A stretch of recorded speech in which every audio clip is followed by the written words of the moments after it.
Biofilms are a really important topic to consider when patients are suffering from complex chronic illnesses, whether they're dealing with mold illness, since molds can form biofilms, or they're dealing with persistent borreliosis, also known as chronic Lyme disease, or co-infections, because the Lyme bacteria and some of the co-infections can form biofilms, or patients are dealing with SIBO or yeast overgrowth, because those bacteria and yeast can form biofilms as well, or chronic bladder issues, because those the microorganisms that cause chronic bladder infections can also create biofilms. Sometimes with chronic vaginal issues, that can be biofilm related as well. So biofilms are whenever there's some type of a persisting infection, then biofilms are something that really should be on the clinician's mind, especially if symptoms are not getting all the way better, or if the patient feels better with treatment, but then relapses when the treatment is reduced or is taken away. So it's like, I feel all better, wean off your protocol, and then within days or weeks or months, then the symptoms come back. So go on the protocol again, I feel better, and then wean off the protocol, and then within days or weeks or months, symptoms come back, and it's like a revolving door. So these are all clinical clues there might be a biofilm issue afoot. So with biofilms, what are they? Well, biofilms are a combination of protein molecules and sugar molecules that are synthesized by the microbes in question, and then over time they can actually start to incorporate metals into them, things like heavy metals into them, like lead and mercury and whatnot, and that unfortunately, for all intents and purposes, creates like a strong scaffolding within the biofilm and makes them a lot stronger.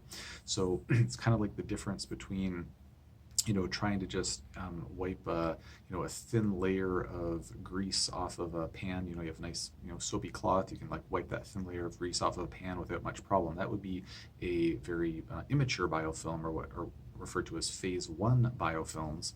Whereas if you have a pan that's just been charred black by, sauteing things without any butter in the pan or something like that, it's just like this thick layer of just crusted on black, gunky stuff, that would be a much more developed biofilm, or known as a phase 2 biofilm disruptor.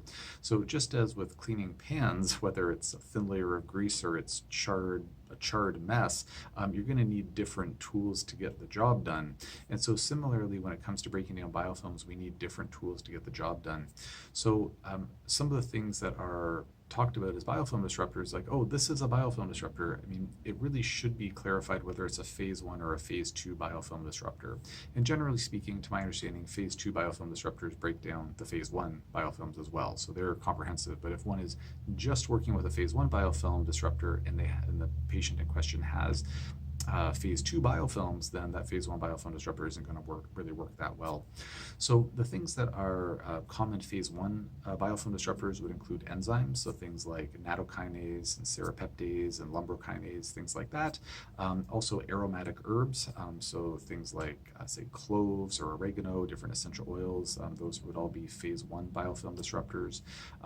Whereas phase 2 biofilm disruptors are things like silver, preferably in the form of silver hydrosol, which to my understanding is a lot safer than colloidal silver.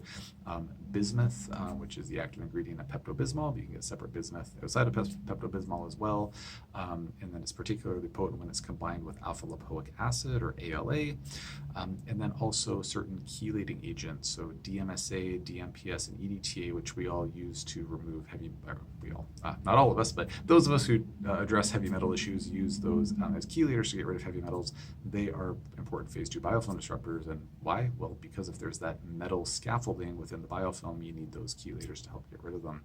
So it's just important to be aware of biofilms, and then also important to be aware of the fact that there are different treatments for different phases of biofilm type. I hope this information was useful. If you have any questions about this topic or anything else, just post in the comment section below, and I will do my best to answer when I'm able to.